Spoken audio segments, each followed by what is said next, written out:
Before we start, if you're finding these law enforcement stories interesting, please hit that subscribe button and leave a like. It really helps the channel grow, and drop a comment letting me know where you're watching from. Now, let's get into what happened on Route 20 in Washington State. My name is Michael Vance. Before retiring in 2012, I worked for over 17 years as a Washington State trooper. People often ask me why I retired early. My usual answer is that I wanted to spend more time with my family and live a stress-free life. To a certain extent, that's true, but the real reason is something I can't tell anyone except my closest friends and family. It's about an incident that happened in October 1995 on a stretch of highway in the North Cascades, an incident that changed everything I thought I knew about the world. In 1995, I was stationed at the Marble Mount Detachment, and I was 32 years old. Marble Mount is a small town on State Route 20 that serves as the gateway to North Cascades National Park. If you've never used Route 20, it's one of America's most beautiful and dangerous highways. It cuts through the wildest wilderness of 48 states, winding through mountains and ancient forests, and you can drive for over an hour without seeing any other vehicle or sign of civilization. That was exactly what I loved about it. The solitude, the pure beauty of the Cascades. After growing up in Seattle, surrounded by concrete, chaos, traffic, and noise, patrolling Route 20 felt like being in paradise. Of course, there were downsides. The pay wasn't great, and the winters were brutal, but every shift brought breathtaking sights. Deer crossing the highway at dawn, eagles soaring over the Skagit River. Mountain peaks so sharp and white they seemed to slice through the sky. I'd been on night shift that October, working the 10 p.m. to 6 a.m. rotation. It was a Tuesday, the 17th, and the weather had turned cold earlier than usual that year. The forecast was calling for the first snow of the season. In the higher elevations, traffic was light. Just a handful of logging trucks and the occasional RV heading back west after the summer tourist season.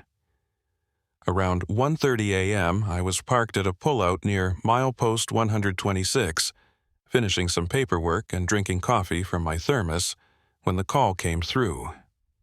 Unit 7, we have a report of an abandoned vehicle on Route 20 eastbound, approximately milepost 132. Caller states vehicle is running with lights on, driver's door open, no sign of occupants. I grabbed my radio. Unit 7, copy. Who's the caller? Logging truck driver heading west. He's pulled over on the opposite shoulder. Says the vehicle's been there at least 20 minutes based on when he passed it heading east. Unit 7 responding. ETA 10 minutes. I pulled out onto the highway and headed east, the road empty and dark except for my headlights cutting through the night. Milepost 132 was in a particularly remote section, surrounded by dense forest on both sides. No houses or businesses for miles. Whatever had happened there, the driver was on their own, until I arrived. I've responded to hundreds of abandoned vehicle calls over the years. Usually, it's simple. Mechanical breakdown, driver walking for help, or occasionally someone pulled over to relieve themselves and wandered a bit too far from the road. But something about this one felt wrong from the start. Maybe it was the time of night, or the remoteness of the location, or just cop instinct developed over years of patrol work. I spotted the logging truck first, pulled off on the westbound shoulder with hazards flashing. I could see the driver standing outside, a big guy in a flannel jacket, waving at me as I approached. I acknowledged him with a quick flash of my spotlight and continued past to the eastbound lane where I could see the abandoned vehicle. It was a late 1980s Subaru wagon, dark blue or black, hard to tell in the darkness. The engine was running, I could hear it idling and see exhaust vapor in my headlights. The driver's door was wide open, interior light on. The vehicle was positioned partially on the shoulder, partially in the right lane, at an angle that suggested it had pulled over quickly rather than parked deliberately. I called it into dispatch, giving them the plate number and situation description, then activated my dash cam and emergency lights. The logging truck driver had walked across the highway to meet me, and I could see he was genuinely concerned. "I passed this car heading the other direction about 25 minutes ago," he said. "When I came back this way, it was still here. Same position, engine running. I stopped to check. Called out, looked in the windows. Nobody. Keys in the ignition, wallet on the passenger seat, phone in the cup holder. But no driver. You touch anything?" "No, sir, just looked. Figured something was wrong and called you guys." "Good. You can head out if you need to. I'll take it from here." "You want me to stick around? Help you search?" I appreciated the offer, but protocol was protocol. "I've got backup coming. You go ahead." He nodded, gave me his name and number in case I needed a statement later, and headed back to his truck. I watched him pull away, his taillights disappearing around a curve, and suddenly I was very aware of how alone I was out here. I approached the Subaru carefully, flashlight in my left hand, right hand resting on my service weapon. "State Patrol, is anyone in the vehicle?" No response. I could see the interior clearly now. The driver's seat was adjusted for someone average height, maybe 5'10". The wallet on the passenger seat was open, showing a Washington driver's license. I angled my flashlight to read the name. Richard Allen Peterson, age 37, address in Bellingham. The phone in the cup holder was one of those new cellular phones, bulky and expensive. The fact that Peterson had left it behind told me this wasn't planned. Nobody abandons a $1,000 phone deliberately. I circled the vehicle, examining it for damage or signs of mechanical trouble. Nothing. No flat tires, no fluid leaks, engine running smoothly. Whatever had caused Peterson to exit the vehicle so urgently, it wasn't car trouble. I returned to my patrol car and ran the plate through dispatch. Vehicle came back registered to Richard Peterson at the Bellingham address. No wants or warrants. I requested they contact Bellingham PD for a welfare check and notify search and rescue that we might have a lost hiker. Then I grabbed my more powerful spotlight from the trunk and started searching the immediate area. The shoulder where the Subaru was parked was gravel and dirt, and I could see footprints leading from the driver's door toward the tree line. I followed them with my spotlight. They were clear prints, made by hiking boots, heading directly into the forest. No hesitation, no wandering. Whoever made them had walked with purpose straight into those trees. I grabbed my radio. "Unit 7 to dispatch. I have footprints leading from the vehicle into the forest on the north side of the highway. I'm going to follow them for preliminary search. Requesting ETA on backup." "Copy, Unit 7. Nearest unit is 45 minutes out. Search and rescue has been notified. Estimated response time 2 hours. 2 hours. That was the reality of working the remote highways. You were on your own for long periods, and by the time help arrived, situations could deteriorate significantly. I should have waited. That's what the manual said. Don't pursue alone, especially at night, especially in unknown terrain.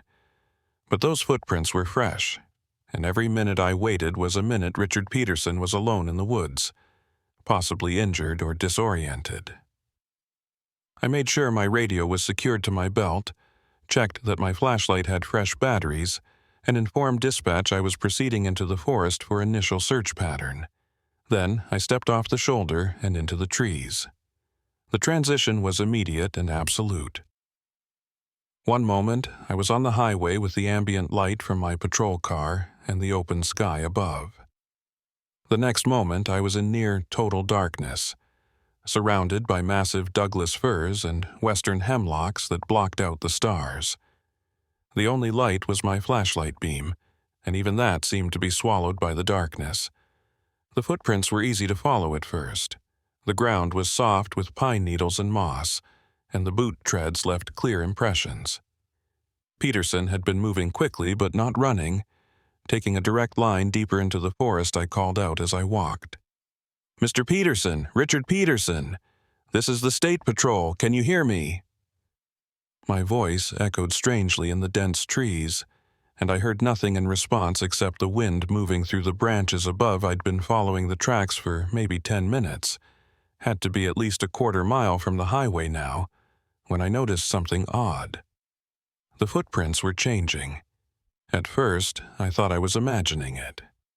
But when I knelt down and examined them more closely with my flashlight, there was no doubt the prints were becoming less distinct, the boot treads less clear, and they were getting larger. I'm not talking about slight expansion in soft soil. I'm talking about prints that had started at maybe size 10 or 11 boots now looking like size 15 or 16. And the tread pattern was fading, being replaced by what looked like bare feet. I stood up, my heart rate increasing. This didn't make sense. Had Peterson stopped to remove his boots? But why?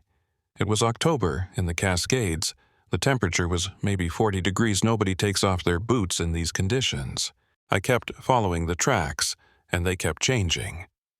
The boot prints disappeared completely, replaced entirely by bare footprints. But these weren't normal bare footprints. They were massive, at least 16 inches long and 7 inches wide.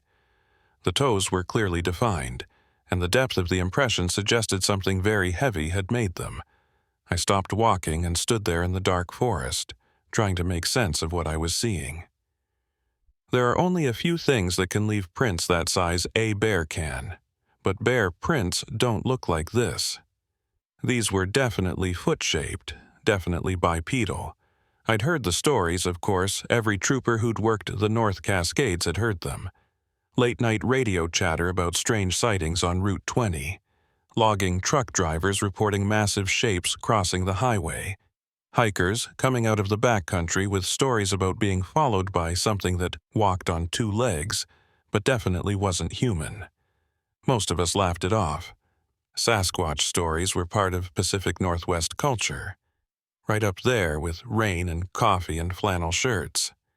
Some troopers took them seriously, claimed they'd seen things themselves, but I'd always assumed they were exaggerating, or misidentifying bears or elk in poor visibility.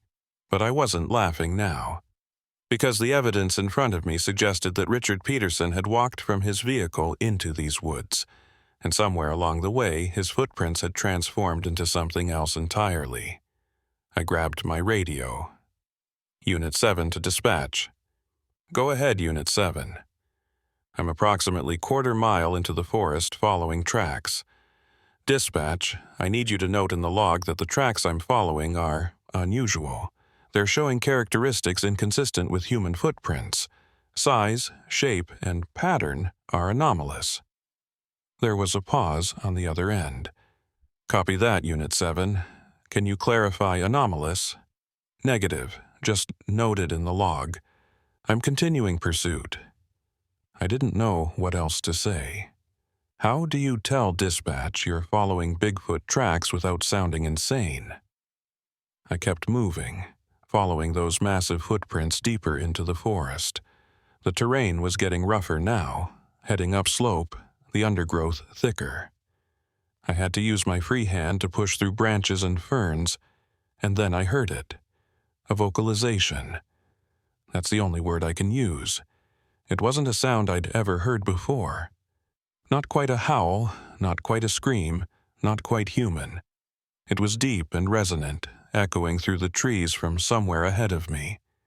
It lasted maybe 5 seconds, then cut off abruptly. Every hair on my body stood up. My hand went to my service weapon. "Mr. Patterson," I called out, my voice sounding thin and weak compared to that vocalization. "Richard Peterson, if you can hear me, call out." Nothing. Just the wind and the distant sound of water running over rocks. I should have turned back, should have returned to my patrol car and waited for backup. That's what training dictated.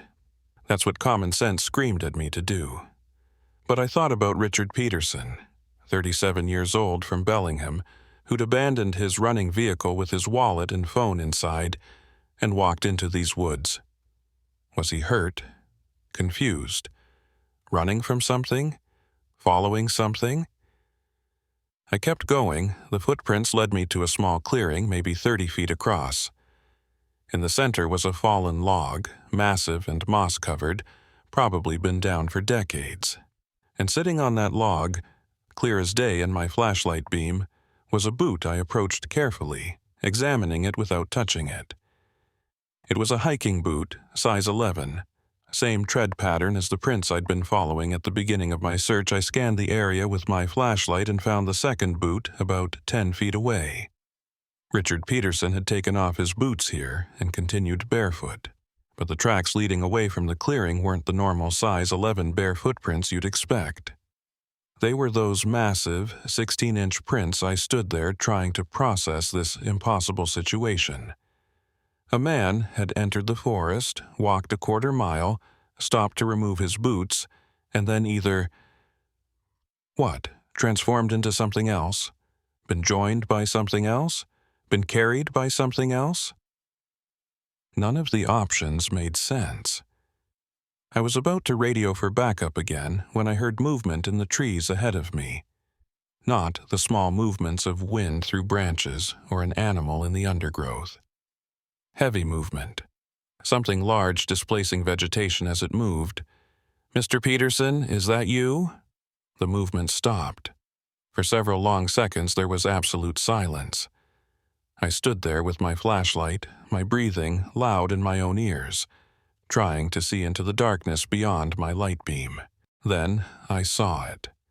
Just for a moment, at the very edge of my flashlight's range. A shape. Tall, very tall, at least 7 or 8 feet. Broad shoulders, arms that hung too long, and eyes. 2 eyes catching the light and reflecting it back at me. Not red like a deer or green like a cat, but amber, like embers in a dying fire. The shape moved, shifting position behind a large tree, not running away, not approaching, just watching me. My hand was on my gun, but I didn't draw it. Some instinct told me that would be the wrong move. Instead, I kept my flashlight pointed at the ground, not directly at the shape, and spoke calmly. "I'm looking for Richard Peterson. He left his vehicle on the highway. Is he with you? Is he safe?" I don't know why I asked if he was safe. I don't know why I dressed whatever was out there, as if it could understand me. But in that moment, standing alone in the dark forest with something massive and unknown watching me from the trees, it felt like the right thing to do. The shape moved again, and I heard that vocalization again. But this time it was different, quieter, almost conversational. It lasted 3 or 4 seconds, a series of low sounds that had a rhythm to them, almost like speech, and then, from somewhere deeper in the forest, I heard a response. Another vocalization, higher pitched, more complex, and then another from a different direction. I wasn't dealing with one creature. There were multiple. My radio crackled, making me jump. "Unit 7, what's your status? We've lost your location signal. Are you all right?" I grabbed my radio, still keeping my eyes on the darkness ahead. "Unit 7, I'm okay. I'm in the forest approximately half-mile north of the abandoned vehicle. I've found evidence that the missing person may not be alone, requesting immediate backup and search and rescue priority response." "Copy that, Unit 7. First backup unit, ETA 25 minutes. Do you need to withdraw to your vehicle?" I looked at the shape in the darkness. It hadn't moved closer, hadn't shown any aggression. The vocalizations had stopped.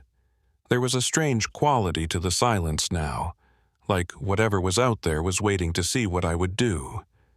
"Negative, dispatch. I'm holding position. We'll update in 10 minutes if situation changes." I clipped the radio back to my belt and took a slow breath. "Mr. Peterson," I called out again. "If you're out here, I need you to let me know.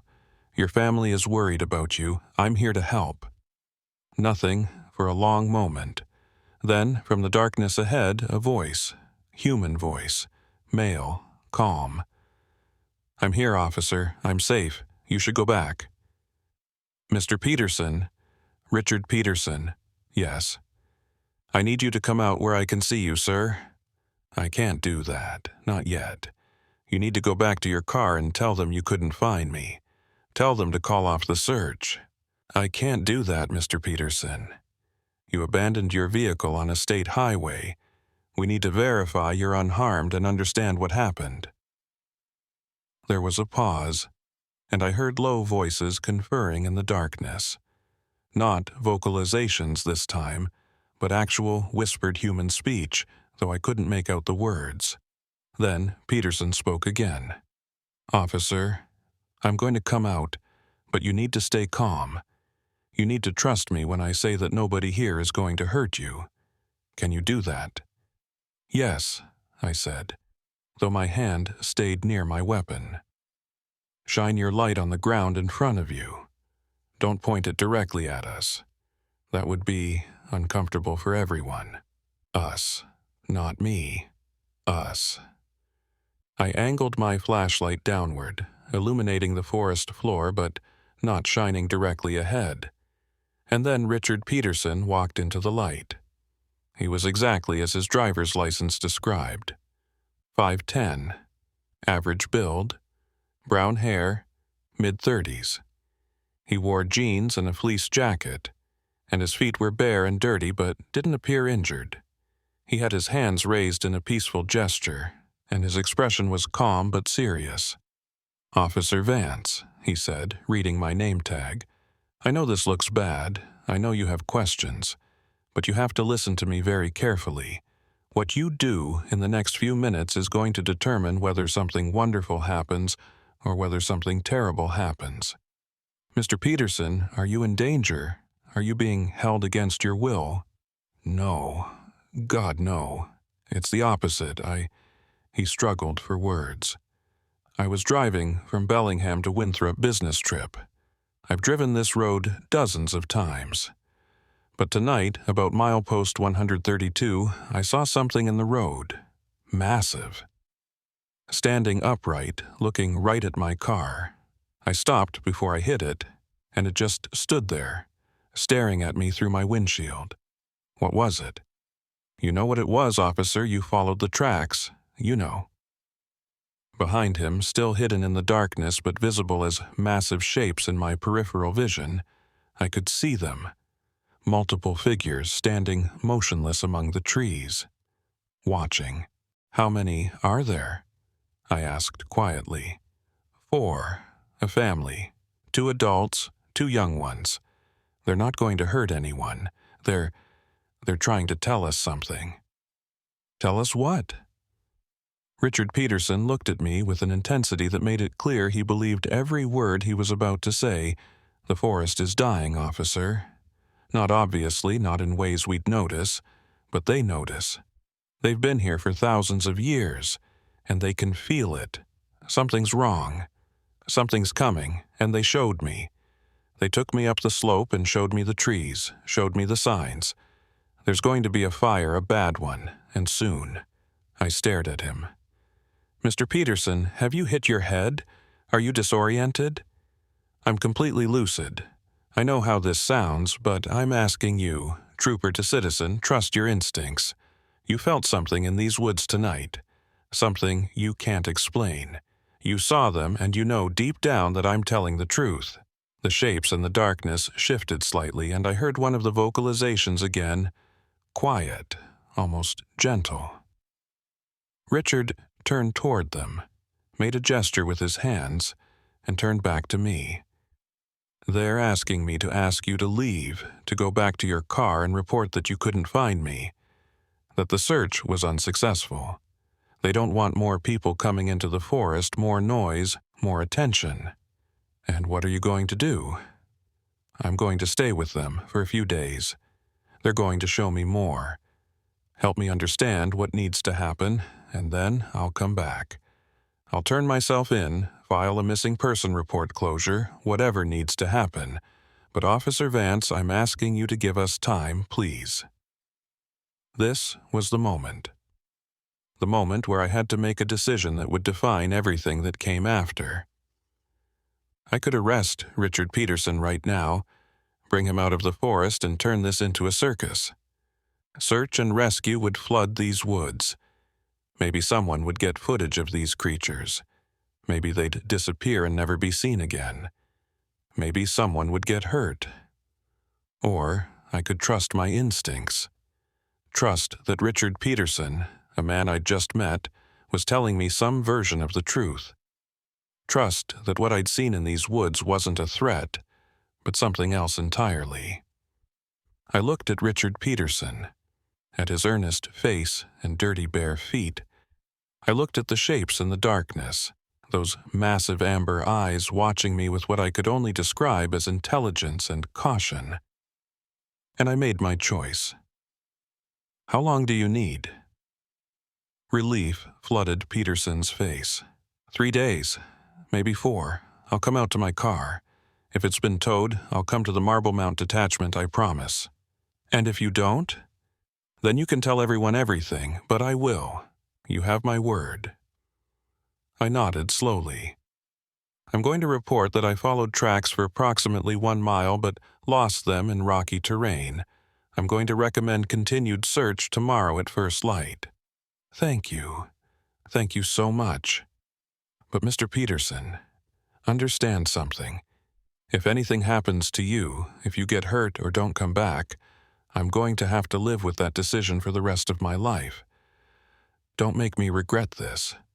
You won't, I promise. I took one last look at the shapes in the darkness, then turned and began walking back toward the highway. My flashlight beam bounced with each step, and I could feel their eyes on my back the whole way. When I finally emerged from the tree line and saw my patrol car with its lights still flashing, I felt like I'd been gone for hours instead of maybe 90 minutes. The Subaru was still there, engine running, door open, exactly as I'd found it. I got in my patrol car and sat there for a moment, trying to process what had just happened. Then I grabbed my radio. Unit 7 to dispatch. Go ahead, Unit 7. I've completed initial search pattern, followed tracks approximately 1 mile into forest but lost them in rocky terrain. Subject's footwear appears to have been compromised. Tracks became inconsistent. Unable to locate subject. Recommend continued search at first light with full search and rescue deployment. Copy that, Unit 7. Are you returning to station? Negative. I'm going to secure the vehicle and wait here for the tow truck. We'll file full report at end of shift. 10-4, Unit 7. I sat there by the side of Route 20, watching the eastern sky slowly begin to lighten with the approaching dawn. The Subaru's engine ran steadily, and somewhere in the forest behind me, Richard Peterson was with creatures that shouldn't exist, learning things that might save lives if he was telling the truth about the fire. Or he was a delusional man who'd had a psychotic break and wandered into the woods with wild animals that would kill him before morning. Either way, I'd made my choice, and I'd have to live with whatever came next. The sun rose over the Cascades, painting the mountains gold and pink, and I sat there wondering if I'd just become part of something extraordinary or if I'd just made the biggest mistake of my career. 3 days, I'd given him 3 days. I hoped to God he'd come back. The next 3 days were among the longest of my life. I filed my report exactly as I'd told dispatch, documenting the abandoned vehicle, the tracks I'd followed, the loss of trail in rocky terrain. The Subaru was towed to the impound lot in Marble Mount. Search and rescue deployed at first light the next morning with dogs and a helicopter, but they found nothing. Richard Peterson's name went into the missing persons database. His wife, Carol, was contacted in Bellingham. She was distraught, couldn't understand why her husband would abandon his car and walk into the wilderness. He'd been on a routine business trip to Winthrop, planning to return home the next day. No history of mental illness, no suicidal ideation, no reason to disappear. I visited her on day 2, my day off, driving the hour and a half to Bellingham. It was the least I could do, given what I knew and wasn't saying. She met me at her door, eyes red from crying. holding a photo of Richard like it was a lifeline. "Please tell me you're going to find him," she said. "Please tell me he's okay." I wanted to tell her everything. Wanted to explain that her husband was safe, that he'd made a choice to stay in the woods for reasons that might save lives, but I couldn't. Not yet. "We're doing everything we can, Mrs. Peterson. The search is ongoing. We have every reason to believe he's still out there and that we'll find him. But why would he leave his car? Why would he just walk into the forest like that? It doesn't make any sense. Sometimes people experience disorientation or confusion, especially late at night on unfamiliar roads. He may have thought he saw something, went to investigate and got turned around. It happens more often than you'd think." She wanted to believe me. I could see it in her face. But she also knew her husband, and she knew something wasn't right about the official story. "If he comes back," she said quietly, "if you find him alive, will you tell him something for me?" "Of course. Tell him that whatever happened, whatever he did or saw or thought he saw, I just want him home. Tell him we can work through anything. I just need him to come home." I promised I would, and I left her there in her doorway, holding that photograph, waiting for news that I hoped would come in less than 24 hours. Day 3 came and went. No Richard Peterson, no sign of him at the abandoned Subaru location, no appearance at the Marble Mount detachment. I started to panic. Had I made a terrible mistake? Had I let a man walk to his death because I'd been too shocked by what I'd seen to think clearly? I drove out to milepost 132 that evening after my shift, parked where the Subaru had been, and walked into the forest with my flashlight. I followed the same path I'd taken 3 nights earlier, calling out for Peterson, looking for any sign that he or the creatures were still in the area. Nothing. The forest was silent, except for the wind and the distant sound of the Skagit River. The boots were gone from the clearing. The massive footprints had been washed away by rain that had fallen the previous day. I stood there in the darkness, wondering if I'd imagined the whole thing, wondering if stress and too many night shifts had made me see things that weren't there. But no, I'd seen him. I'd talked to him. Richard Peterson had been real, and so had the massive shapes in the darkness behind him. On the morning of day 4, I was at the detachment filling out paperwork when the call came through. "All units, we have a report of a male subject walking on Route 20 near milepost 132. Appears disoriented, possibly injured. Subject matches description of missing person Richard Peterson. Unit 7, you're closest." My heart jumped. Unit 7 responding ETA 5 minutes. I was there in 4, lights and sirens, adrenaline pumping. And there he was walking slowly along the shoulder of the highway, barefoot and dirty, but upright and alive. I pulled over ahead of him and got out. "Mr. Peterson!" He turned to face me, and I saw that he'd been crying. Not from pain or fear, but from something else, something deeper. His feet were cut and bruised, his clothes were torn and muddy, but his eyes were clear and focused. "Officer Vance," he said, relief evident in his voice. I kept my promise. I approached him carefully.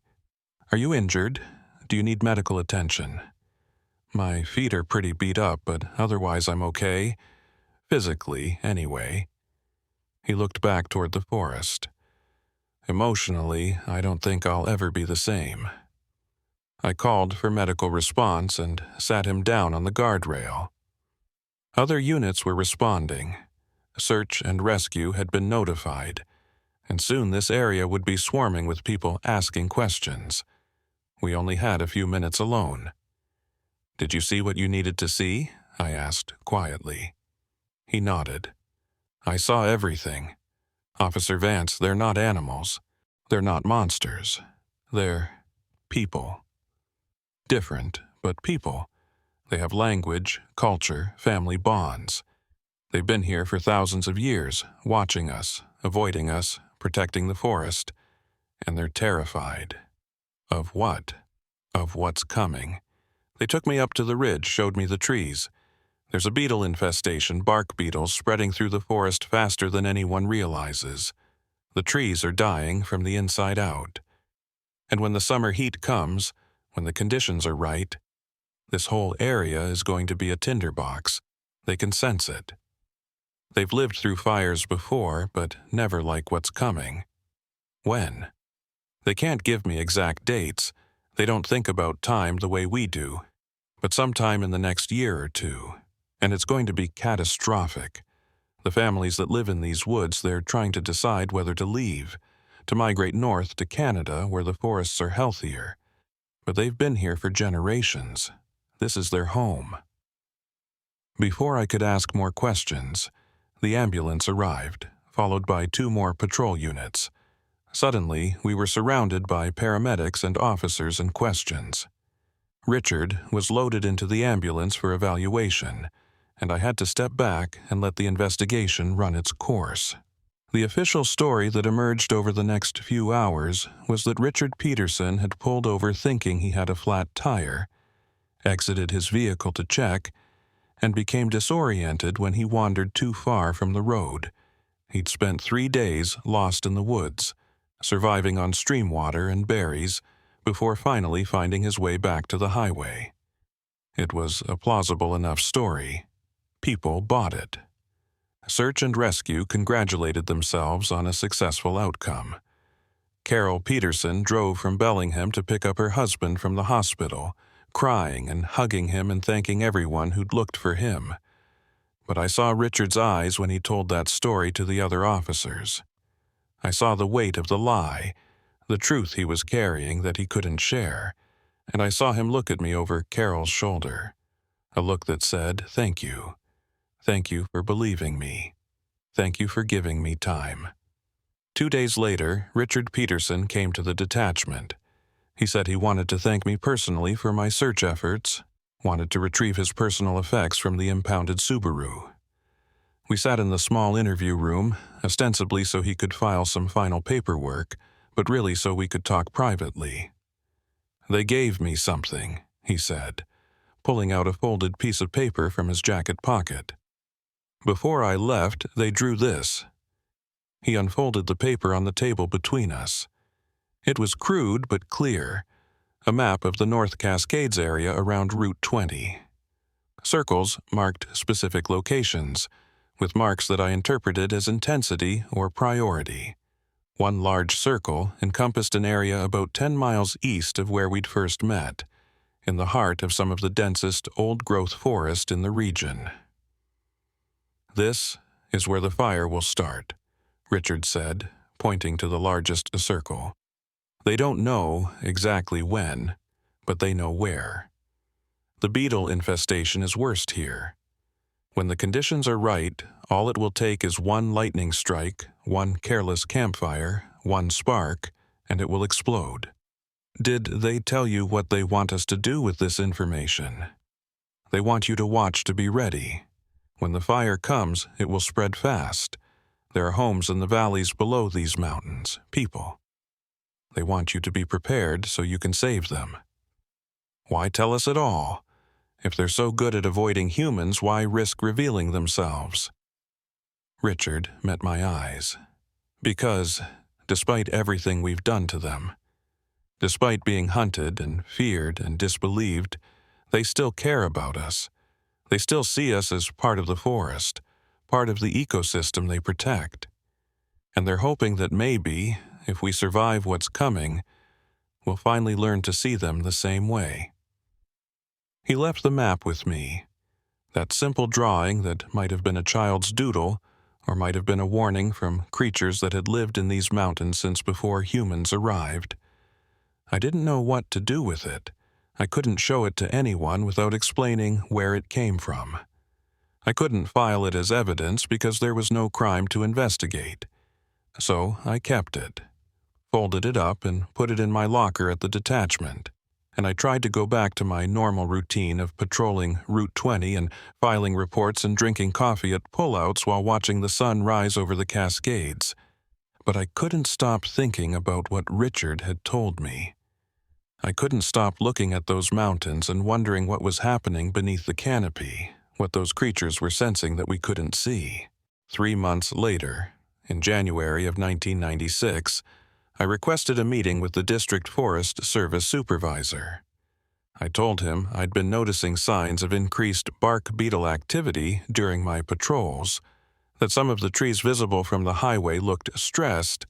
I suggested they might want to do a comprehensive survey of the forest health in the Route 20 corridor. He thanked me for my vigilance, but explained that bark beetle surveys were resource-intensive and they had no budget for additional studies.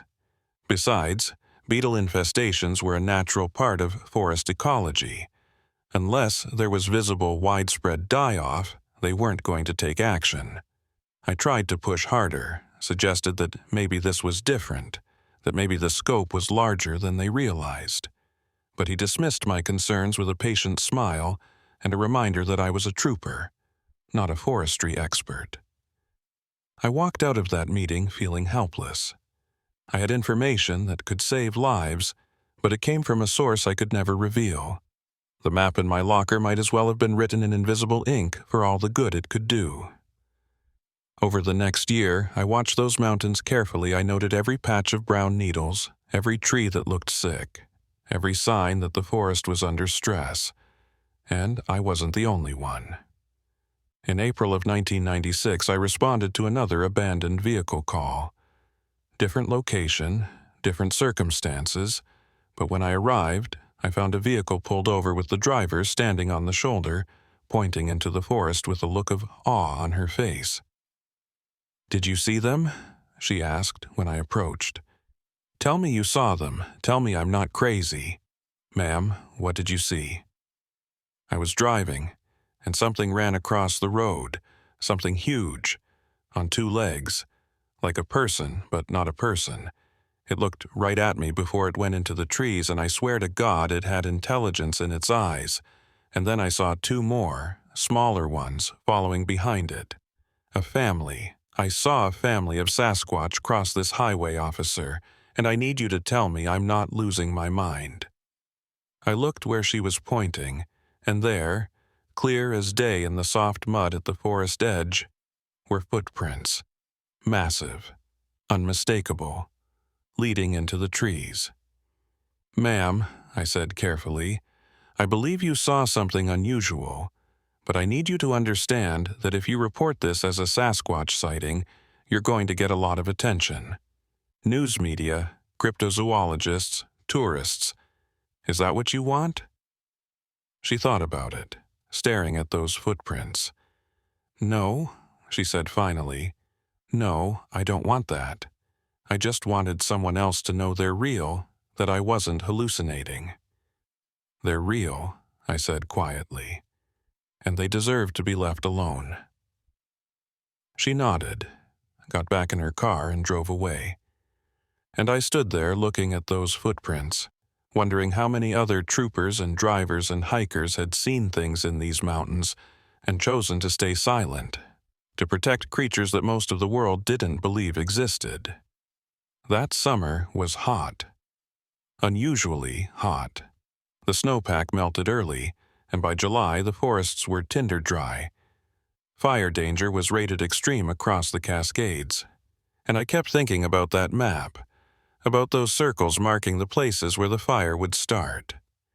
In August, I pulled my shift supervisor aside and told him I had a bad feeling about the fire season, that my instincts were telling me we needed to have evacuation plans ready for the communities near Route 20. He appreciated my concern, but reminded me that fire services handled wildfire response, not state patrol. "If something happens, we'll respond," he said. "But we can't start evacuating people based on a feeling, Mike." I knew he was right. I also knew that when the fire came, my feeling wouldn't matter. The map wouldn't matter. All that would matter was whether we could get people out fast enough. On August 14th, 1996, a dry lightning storm moved through the North Cascades. I was on shift, monitoring the weather reports, watching the radar, knowing in my gut that this was it. This was the moment Richard and those creatures had warned me about. The first fire reports came in around 10 p.m. Multiple strikes in the mountains east of Marble Mount. Small fires, easily contained, according to initial reports, but by midnight the wind had picked up, and those small fires had merged into something larger. By 2 a.m., the fire was racing through the mountains, driven by 50-mile-per-hour winds through beetle-killed trees that exploded like gasoline-soaked torches. And the center of the fire, the point of origin, where the lightning had struck and the flames had found perfect conditions, was exactly where Richard's map had marked. With the largest circle, I pulled the map out of my locker and stared at it in the dim light of the detachment. They had known. Somehow, they had known exactly where and roughly when the fire would start, and they had tried to warn us. But it was too late for that knowledge to help prevent the fire. All we could do now was try to save people from it. The next 48 hours were chaos. Evacuations were ordered for communities in the fire's path. Route 20 was closed. Hundreds of firefighters poured into the area trying to establish containment lines, and I spent every waking moment helping coordinate evacuations, directing traffic, setting up roadblocks. The fire burned for 3 weeks, consuming over 40,000 acres of pristine Cascade Forest buildings were lost, but miraculously no lives. The evacuation had been fast enough, the response coordinated enough that everyone got out. But I kept thinking about the other evacuees, the ones no one was talking about. The families that had lived in those forests for thousands of years, who had tried to warn us, who had given us a map and a message and a chance to prepare. Had they survived? Had they fled north as they'd planned? Had Richard's map helped at all, even indirectly, by making me more vigilant, more prepared to push for evacuation? I didn't have answers. All I had was the map, now smoke-stained and worn, that I kept folded in my wallet as a reminder of what I'd seen and what I'd learned. 3 months after the fire, Richard Peterson contacted me. We met at a small diner in Concrete, far enough from Marble Mount that no one would recognize either of us. "They survived," he said as soon as we sat down. "I wanted you to know, they moved north before the fire hit, crossed into Canada. They lost their territory, their home, but the families survived." "How do you know?" "They found me, came to my house in Bellingham 3 nights ago, tapped on my bedroom window like we'd arranged a meeting. They wanted to thank you for trying to warn people, for taking their message seriously, even when you couldn't reveal where it came from." "I didn't do enough. I should have pushed harder. I should have found a way to make people listen." "You did what you could with impossible information. They understand that, and they want you to know something else. They're not coming back to this area. The forest will regrow, but it will take decades, maybe centuries. So, if you keep patrolling Route 20, you probably won't see them again. But they'll remember you. And if you ever need them, if you ever face something you can't handle, find a way to get into those mountains. Call out. They'll be listening." We sat in that diner for another hour, 2 men who'd shared an impossible experience, trying to make sense of it. Richard told me he'd changed careers, was now working with environmental nonprofits, trying to protect forests without being able to explain his real motivation. I told him I was thinking about retiring early, that the job had changed for me after that night at milepost 132. When we parted ways, I knew I'd probably never see him again. His life had taken him in one direction, mine in another. But we were bound together by what we'd witnessed, by the secret we carried, by the knowledge that the forests held more mystery and wonder than most people would ever imagine. I stayed with the State Patrol for another 5 years before I finally retired in 2001. I never saw them again. Those massive figures in the darkness, those amber eyes watching from the trees. But I felt their presence sometimes when I patrolled Route 20 late at night. A sense of being watched but not threatened, protected, maybe, and every time I passed milepost 132, I thought about that night. About Richard Peterson calmly walking into the forest. About making the choice to trust my instincts over protocol. About creatures that shouldn't exist but did, living in the shadows. Watching over forests that most humans saw as just resources to be logged or parks to be visited. I kept the map. It's in a safe deposit box now, along with a written account of everything that happened. Maybe, someday, when I'm gone, someone will find it and wonder if it was real, or if it was just a crazy story from a burned-out trooper who worked too many night shifts. But I'll know. And Richard will know. And somewhere in the forests of British Columbia, a family of creatures that have survived for thousands of years will know they're real. They're intelligent. And they care about the forests they protect. And sometimes, when the stakes are high enough, they'll trust a human to help them. I was that human once. And I've spent the rest of my life trying to be worthy of that trust. The story should have ended there. Richard Peterson returned to his life. I continued my patrols, and the secret we shared remained buried. But the truth about the North Cascades forest, about the creatures that lived there, had a way of refusing to stay hidden. It started 6 months after the fire. In February of 1997, I was working a day shift for once. Unusual for me, but we were short-staffed. The snow was deep that winter, deeper than it had been in years, and Route 20 was down to one lane in places where the plows couldn't quite clear the full width. I was parked at a pullout near Diablo Lake, filling out paperwork, when I saw him. A man walking along the shoulder of the highway, no vehicle nearby, wearing inadequate clothing for the weather. Not Richard Peterson. Someone else. Someone I didn't recognize. I pulled up alongside him and rolled down my window. "Sir, do you need assistance?" He turned to look at me, and I saw immediately that something was wrong. His eyes were vacant, his movements mechanical. He wore jeans and a light jacket, no hat, no gloves. His hands were blue with cold. "Sir, you need to get in the patrol car. You're suffering from exposure." He didn't respond, just kept walking. I got out and approached him, and that's when I saw his feet. He wasn't wearing boots. He wasn't wearing shoes at all, just socks, frozen stiff, leaving bloody footprints in the snow. "Sir, stop walking. You're going to lose your feet to frostbite. I need you to get in my car right now." Still no response. I grabbed his arm, and he finally stopped. He turned to face me with those empty eyes, and then he spoke. Not in English, not in any language I recognized. A series of low vocalizations, rhythmic and structured. The same sounds I'd heard that night in the forest at milepost 132. My blood went cold, and not from the weather.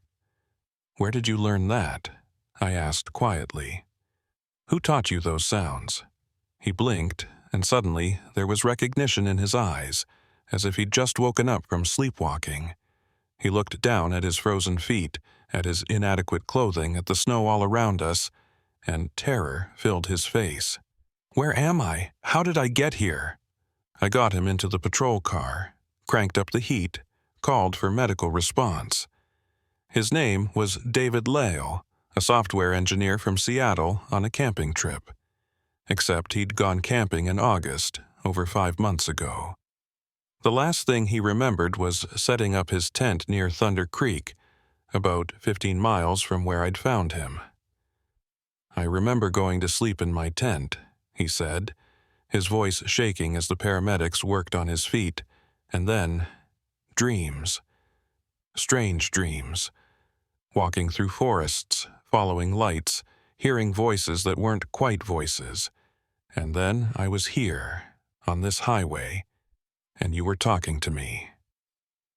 The hospital kept him for 3 days, treating severe frostbite and hypothermia. I visited him on day 2, after his family had been contacted and the initial shock had worn off. "Mr. Lyle, I need to ask you something, and I need you to think very carefully before you answer. In those dreams you mentioned, did you see anything? Anyone?" He was quiet for a long moment, staring at his bandaged hands. "I saw them," he said finally. "I know I did. I know it sounds crazy, but in the dreams, there were these people, huge people, and they were trying to tell me something, show me something, but I couldn't understand. Did they hurt you?" "No, God, no. They were gentle, almost protective. But I think they kept me somewhere, kept me safe through the winter, fed me, gave me water. I have memories of being in a cave, warm despite the cold outside, and they were there, watching me, bringing me things. Why would they do that? I don't know, but Officer Vance, there's something else, something I haven't told anyone, not even my family. When I was with them, when I was in whatever that dream state was, they showed me things, future things, disasters, fires and floods and earthquakes, like they could see time differently than we do, like they were trying to warn me about what's coming. I thought about Richard's map, about the fire that had burned exactly where the creatures had predicted. Did they show you anything specific? Anything with dates or locations? "Mount Rainier," he said quietly. "They kept showing me Mount Rainier and Seattle, and water, so much water. They kept drawing in the dirt, making symbols. I tried to remember them, tried to understand. But, officer, I'm not a geologist or a seismologist. I don't know what it means." Over the next 2 weeks, I looked into David Lyle's disappearance. His campsite had been found abandoned in August. His tent and gear still there, but no sign of him. Search and rescue had combed the area for days and found nothing. He'd been declared missing, presumed dead in a wilderness accident. And now he'd reappeared, 5 months later, 15 miles from his campsite, with memories of being cared for by creatures that shouldn't exist and warnings about disasters that hadn't happened yet. The official explanation was that Lyle had suffered some kind of mental break, had wandered away from his campsite and survived the winter in a dissociative fugue state, his mind protecting itself from the trauma by creating elaborate fantasies, but I knew better. I'd heard those vocalizations. I'd seen the intelligence in their eyes. And now I had 2 witnesses, 2 men who'd encountered them and returned with the same message. They're trying to warn us. I started keeping a file. Nothing official, nothing I could ever submit as evidence. Just a personal record of incidents along Route 20 that didn't quite make sense. Hikers who disappeared and reappeared months later with gaps in their memory. Reports of massive footprints found in impossible locations. Drivers who claimed to see huge figures crossing the highway at night. Most people dismiss these stories. Sasquatch sightings were common in the Pacific Northwest. So common they'd become a joke, a tourist attraction, something to sell t-shirts about. But when you looked at the pattern, when you saw how many of the witnesses came back with the same message about warnings and disasters, it became harder to dismiss. In May of 1997, I was contacted by someone unexpected. A federal agent, FBI, named Kristen Martinez. She called the detachment and asked to meet with me privately, away from the office. We met at a trailhead parking lot near New Hallam, just the 2 of us. "Officer Vance," she said, showing me her credentials. "I'm part of a division that investigates unusual incidents in federal wilderness areas. My supervisor thinks I'm wasting time and resources, but I've been following a pattern for the past 3 years. Disappearances in national forests across Washington and Oregon, followed by reappearances months later. The witnesses all tell similar stories, and your name has come up in several reports. How so? You responded to both the Richard Peterson incident and the David Lale incident. Two men who disappeared into the wilderness and came back with stories about mysterious benefactors. That's a statistical anomaly worth investigating. I chose my words carefully. What do you think is happening to these people? Honestly, I don't know. But I think something is out there. Something intelligent. Something that's been living in these forests for a very long time, and I think it's trying to communicate with us. She pulled out a folder and showed me photographs, maps of the Pacific Northwest with red dots marking disappearance locations, copies of reports from witnesses describing creatures matching the classic Sasquatch description. And then, most startling, photographs of footprints, dozens of them, taken at various locations over several years. These are all from federal investigations, she said. None of it ever makes it into official reports because the moment someone mentions Bigfoot or Sasquatch, the case gets closed with insufficient evidence or witness unreliable. But the pattern is real, Officer Vance. Something is happening in these mountains. Why are you telling me this? Because I think you know more than you're saying. I've read your reports on both incidents. They're accurate and professional, but there are gaps. Details that don't quite add up, and I think you left those gaps intentionally. She was right, of course, but I couldn't tell her that without betraying the trust that Richard Peterson and those creatures had placed in me. Agent Martinez, if I knew something that could help your investigation, I'd tell you. But all I have are my official reports and my observations as a patrol officer. She studied me for a moment, then nodded. Okay. But if that changes, if you ever decide there's something you need to share, call me. She handed me her card. Because I think whatever's out there, it's trying to tell us something important, and we're running out of time to listen. After she left, I sat in my patrol car looking at her card and thinking about what she'd said running out of time. The same urgency I'd heard from Richard, from David Lyle, from the creatures themselves. That night, I drove back to milepost 132. It had been over a year since I'd first met Richard Peterson there, since I'd walked into those woods and had my understanding of reality fundamentally altered. The area looked different now, recovery from the fire beginning to show in new growth and resilient vegetation. I parked and walked to the forest edge. The sun was setting, painting the mountains in shades of golden purple. I stood there for a long moment, feeling foolish, then spoke aloud to the empty forest. I don't know if you can hear me. I don't know if you're even still in this area, but if you are, I need you to understand something. People are starting to pay attention. Federal investigators are asking questions, and I can't protect you if I don't know what you're trying to tell us. Silence. Just the wind through the trees and the distant sound of the Skagit River. I turned to walk back to my car, feeling like an idiot for talking to the woods. But then I heard it. That vocalization. Quiet, distant, but unmistakable. And it wasn't just one. It was multiple voices, calling to each other through the trees in that strange, almost language I'd heard twice before. I turned back to the forest and saw movement in the gathering darkness. Not close, maybe 100 yards away, but visible. A tall figure standing among the trees, watching. "I'm Michael Vance," I called out. "I helped Richard. I helped David. I want to understand what you're trying to tell us." The figure didn't approach, but it didn't leave either. And then, slowly, it raised one long arm and pointed.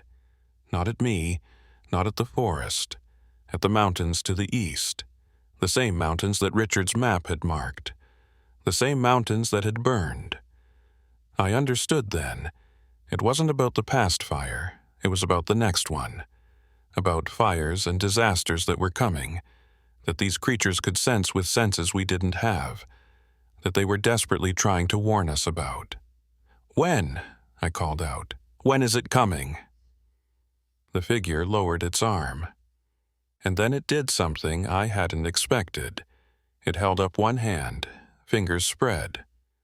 5, then pointed at me, then at the mountains again. 5. 5. What? 5 years? 5 months? 5 disasters? Before I could ask for clarification, the figure turned and walked deeper into the forest, disappearing into the darkness. I stood there for another hour, hoping it would return, but I was alone again. I drove back to the detachment and pulled out Agent Martinez's card. I stared at it for a long time, weighing options.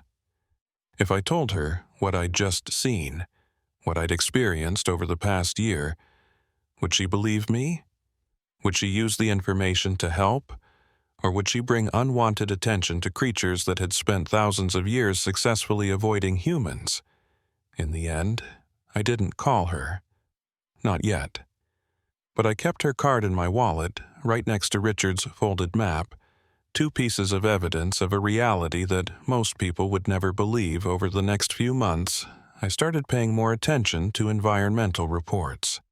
Seismic activity in the Cascades, climate patterns, forest health assessments, and I began to see what the creatures had been trying to show David Lyle, what they'd been trying to tell Richard Peterson. The Pacific Northwest was entering a period of increased geological and environmental instability. Minor earthquakes were becoming more frequent. Drought cycles were getting more severe. Forest fires were larger and more destructive each year. Were these creatures, with their deep connection to the land and their extended lifespans, able to sense these patterns earlier than our instruments could detect them? Were they trying to warn us about a series of coming disasters that would reshape the region? I wanted to dismiss it as coincidence or paranoia, but I kept thinking about that fire, about how they'd known exactly where it would start before any instrument or expert had predicted it. In September of 1997, I requested a meeting with the Forest Service supervisor again. I told him I'd been studying fire patterns and climate data, and I believed the region was entering a period of elevated risk. I suggested increased monitoring and proactive fire prevention measures. He thanked me for my concern and reminded me again that I was a highway patrol officer, not a climate scientist. But this time, I didn't leave it at that. I wrote a formal letter to the State Emergency Management Office, outlining my concerns and recommending increased disaster preparedness for the Route 20 corridor. I sent copies to the county sheriff's office, to search and rescue coordinators, to anyone who might actually have the authority to do something. Most of them thanked me politely and filed my letter away, but a few took it seriously. The county emergency coordinator used my letter as justification to apply for federal grants to update evacuation plans and communication systems.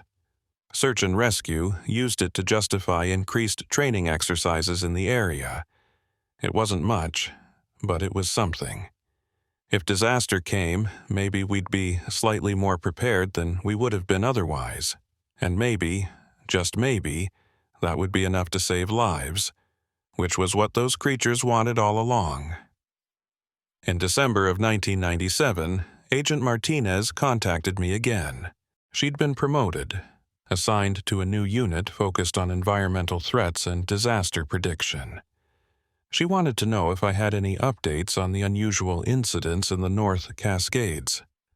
I met her at the same trailhead parking lot. Snow was falling lightly, coating the mountains in fresh white. Agent Martinez, I need to ask you something.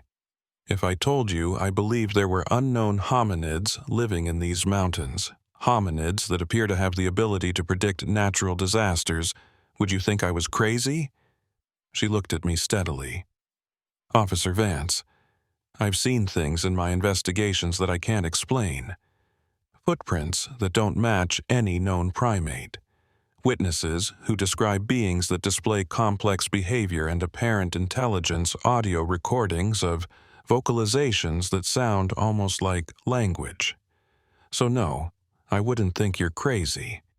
I think you're one of the few people willing to acknowledge what the evidence suggests.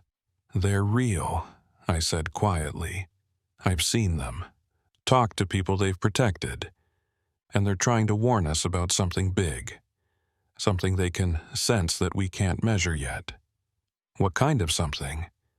I don't know exactly. Fires, earthquakes, disasters, a series of events that will hit the Pacific Northwest harder than anything in modern history. They've lived through these cycles before. They know the warning signs, and they're trying to give us time to prepare. She was quiet for a long moment, snow accumulating on her shoulders. Can you prove any of this? No, that's the problem. Everything I have is anecdotal or circumstantial. But Agent Martinez, I've been a trooper for 15 years. I know the difference between a reliable witness and someone experiencing a delusion. And every person who's encountered these creatures comes back with the same message: they're trying to help us. Then help me help them, she said.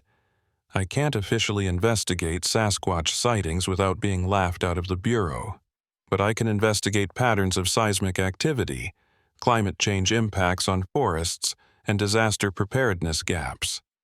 If you can give me data, information, anything that connects to natural disasters, I can work with that.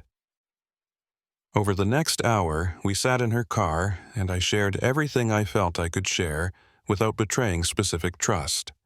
The pattern of disappearances and reappearances. The warnings about fires and earthquakes. The map Richard had given me, though I didn't explain its origin. She took notes, asked intelligent questions, and never once suggested I was imagining things or exaggerating. When we finished, she looked at the map for a long time. "This is good work," she said finally. "This is the kind of pattern analysis that could actually help prepare communities. Would you be willing to consult on a disaster preparedness study? Not officially, just as a local expert who knows the area and has insights into historical patterns? If it helps people, yes, it will. And Officer Vance, thank you for taking this seriously, for being willing to share what you know, even though it makes you sound crazy. Not many people would do that." As I drove home that night, I felt something I hadn't felt in a long time. Hope. Maybe we couldn't prove the creatures existed. Maybe we couldn't convince the world to take their warnings seriously. But we could prepare. We could build better evacuation plans, train more search and rescue volunteers, create early warning systems. And when the disasters came, and I was increasingly certain they would come, maybe we could save lives. That's what they wanted. Not recognition, not proof of their existence. Just for humans to be ready when the earth itself started to shift and change. I thought about that figure in the forest, raising 5 fingers. 5 years, I hoped. 5 years to prepare before whatever they'd sensed came to pass. I intended to use every one of those years as effectively as I could, because I'd been given a gift that night at milepost 132. The gift of knowledge, of warning, of time, and I wasn't going to waste it. 5 years. That's how much time we had, though I didn't know it then with certainty. 5 years to prepare for what those creatures had sensed coming. 5 years that I spent walking a tightrope between belief and credibility, between protecting their secret and protecting the people I'd sworn to serve. The years between 1997 and 2002 were some of the most purposeful of my career. Working with Agent Martinez and her growing network of researchers and emergency management professionals, I helped develop comprehensive disaster response protocols for the North Cascades region. We disguised it as routine preparedness work, improvements to systems that were outdated anyway. Nobody needed to know that we were preparing for specific disasters that hadn't been predicted by any conventional science. They just needed to be ready when those disasters came. In March of 2001, the first major piece fell into place. A 6.8 magnitude earthquake hit the Seattle area, centered under Olympia. It was the strongest earthquake to hit the region in 50 years, causing widespread damage and miraculously only one death. Despite the chaos, I was off duty when it hit, felt my house in Marble Mount shake for nearly a minute, pictures falling from walls and dishes crashing in the kit lail. When it was over, I stood in my doorway looking toward the mountains, and I thought about David Lyle's warnings about earthquakes, about Mount Rainier in Seattle, and water. The earthquake happened in March, 5 years and 5 months after that night at milepost 132, when the creature had held up 5 fingers. Agent Martinez called me that evening. "You knew," she said without preamble. Or they knew. This is what they were warning about. "This is just the beginning," I said. "That's what I'm afraid of." The earthquake changed things. Suddenly, disaster preparedness wasn't a fringe concern anymore. Funding flowed into emergency management programs. Evacuation routes were improved. Building codes were updated. All the groundwork we'd laid over the previous 5 years was now being taken seriously, but I knew the earthquakes were just part of the pattern. The fires would come too. They always did. In the summer of 2002, the Pacific Northwest experienced one of the driest seasons on record. By July, fire danger was rated extreme across the entire Cascade Range. And I kept thinking about that map Richard had given me 7 years earlier, about how precisely the creatures had predicted where the 1996 fire would start. I spent as much time as I could that summer patrolling the remote sections of Route 20, watching the forests, looking for signs. Other troopers thought I was obsessed, taking too much overtime, unable to let go of the job. They weren't entirely wrong. On August 10th, I was parked at a pullout near Ross Lake, monitoring traffic and thinking about requesting early retirement. I was 49 years old, had given nearly 2 decades to the State Patrol, and I was tired. Tired of knowing things I couldn't fully explain, tired of carrying secrets, tired of waiting for disasters I couldn't prevent. That's when I saw him. Richard Peterson. It had been 6 years since I'd last seen him at that diner in Concrete. He was older now, gray starting to show in his hair, but I recognized him immediately. He was standing at the edge of the trees, just visible from the highway, watching me. I pulled over and got out. "Richard?" He nodded, didn't approach the patrol car. "They sent me to find you. We don't have much time." "Time for what?" "The fire. The one they warned us about 7 years ago. It's starting tonight, multiple ignition points across the Cascades. Lightning strikes from a dry storm that's forming now. It's going to be worse than anything you've seen before." "How do you know?" "Because I've been with them, Mike. On and off for the past 7 years. They found me in Bellingham, asked me to be a liaison. To learn their language, understand their warnings, help translate. I'm the bridge between their world and ours. And right now, they need you to be ready." "Ready for what?" "To save lives. The fires are going to move fast, faster than anyone expects. Multiple communities are going to be in danger.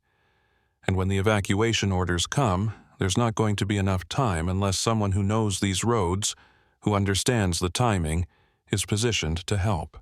"Where are they?" "Can I talk to them?" Richard shook his head. "They're already leaving, heading north to Canada, to safer forests. But before they go, they wanted you to know. They wanted to thank you for believing, for preparing, and they wanted to give you this." He handed me a piece of bark, smooth and flat, with marks carved into it. A map more detailed than the one from before. Multiple points marked with symbols I now recognized as fire ignition sites. Dates and times marked with a system that approximated our calendar. "Tonight," Richard said. "The storms hit after dark. By midnight, there will be fires in 8 locations. By dawn, some of them will merge.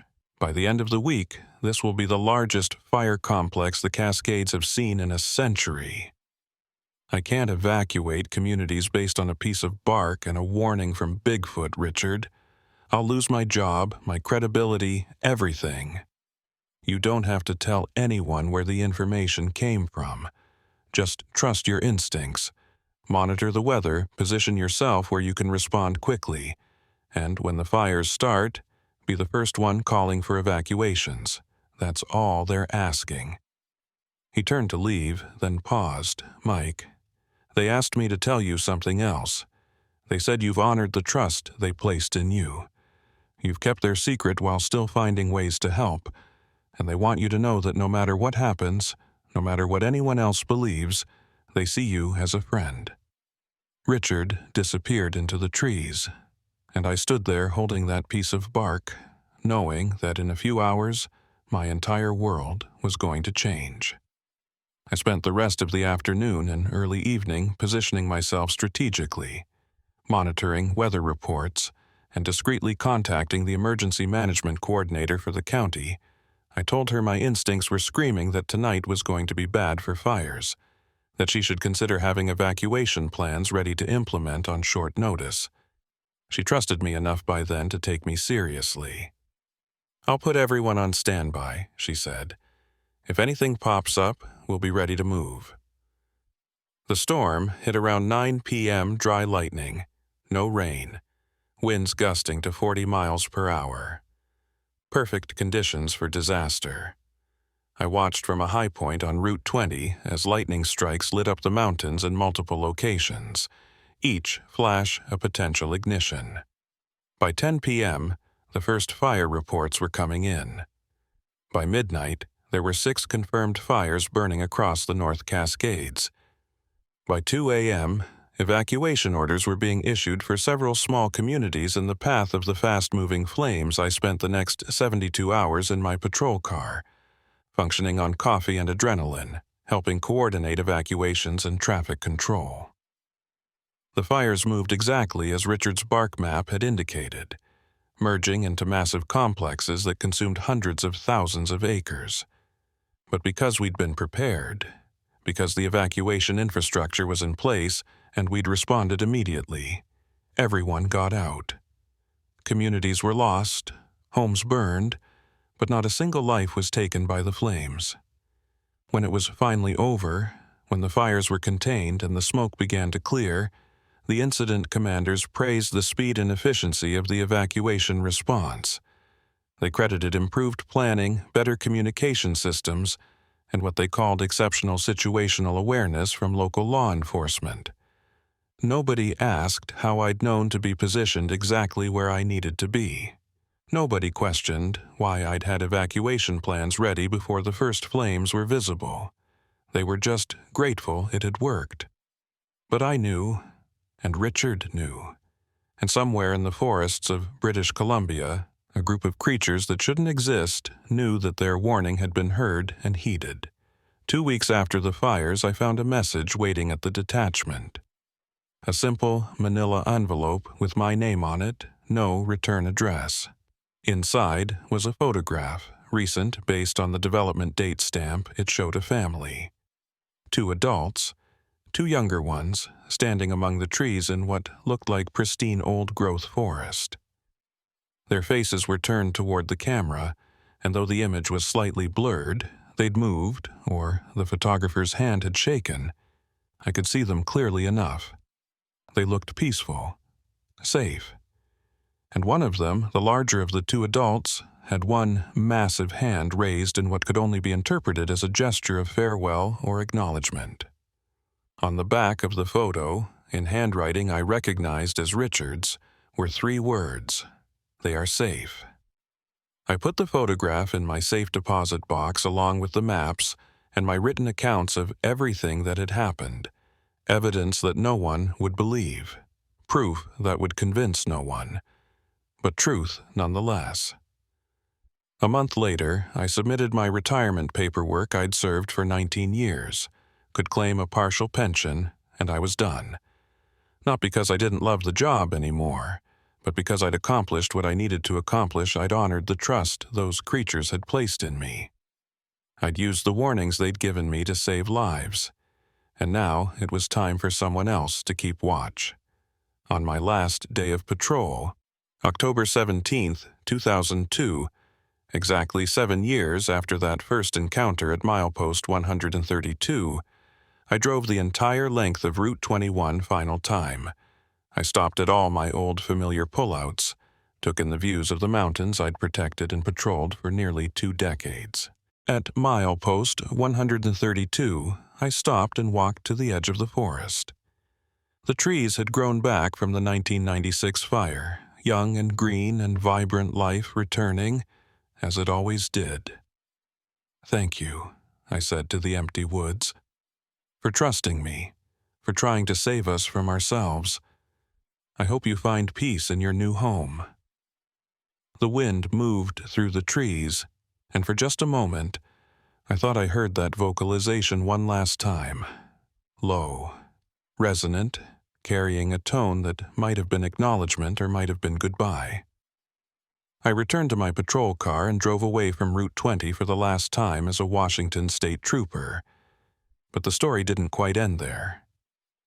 In 2008, Agent Kristen Martinez published a comprehensive study on disaster preparedness and early warning systems in the Pacific Northwest. It became a model for emergency management programs across the country. She dedicated it to the unnamed sources and witnesses whose observations and insights made this research possible. In 2010, Richard Peterson published a book under a pseudonym about climate change and forest management. It became a minor bestseller in environmental circles. There was a chapter about listening to the wisdom of the land itself, about signs and warnings that conventional science might miss. He never mentioned Sasquatch by name, but those who knew the truth could read between the lines. And me, I became a fishing guide, taking tourists into the backcountry of the North Cascades, showing them the beauty of the forests, teaching them about respecting wilderness. I never took clients into certain areas, places I knew held secrets that deserved to remain hidden, and in 2015, I was hiking alone in a remote area of the North Cascades, well off any established trail, when I found a stack of stones. Deliberately placed, clearly arranged by intelligent hands, next to it was a stick propped against a tree pointing north, an invitation, a direction, a message. I didn't follow it. Some mysteries are meant to remain mysteries. Some friendships are better honored by respecting boundaries than by crossing them. But I left something of my own. A carefully arranged stack of stones in response, a gesture of acknowledgement and respect, and a small token, something that meant nothing to anyone else but that they might recognize. My old state patrol badge, the one I'd worn the night I first met them. When I returned a month later, both the badge and the stick were gone. But there was something new. A perfect handprint in the mud beside the creek, massive, unmistakable. A farewell or a confirmation that the message had been received. I'm 70 years old now. Writing this account in 2023, most people would dismiss everything I've described as the delusions of an aging man. Stories told by someone who spent too much time alone in the woods, and maybe they're right. Maybe I did imagine all of it, create an elaborate fantasy to make sense of random events and ordinary circumstances. But I have the photographs. I have the maps. I have the testimonies of Richard Peterson and David Lyle and others who encountered them and came back changed.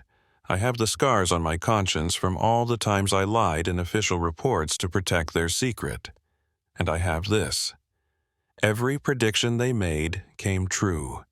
Every warning was accurate. Every disaster they sensed came to pass. And because I listened, because I prepared, lives were saved. That's not delusion. That's not fantasy.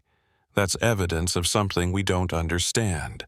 Something that challenges our assumptions about who and what inhabits the wilderness areas we think we've explored and mapped and conquered. There are creatures in the forests of the Pacific Northwest that have lived there for thousands of years. They're intelligent, compassionate, and deeply connected to the land in ways we've forgotten or never knew.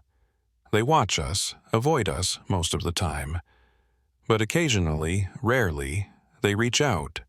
They try to warn us. They try to help us. Despite everything we've done to their habitat, despite hunting them and mocking them and treating them like myths, they still care enough about us to warn us when disaster approaches. I was lucky enough, or perhaps cursed enough, to be someone they trusted with that warning, and I've spent the rest of my life trying to be worthy of that trust.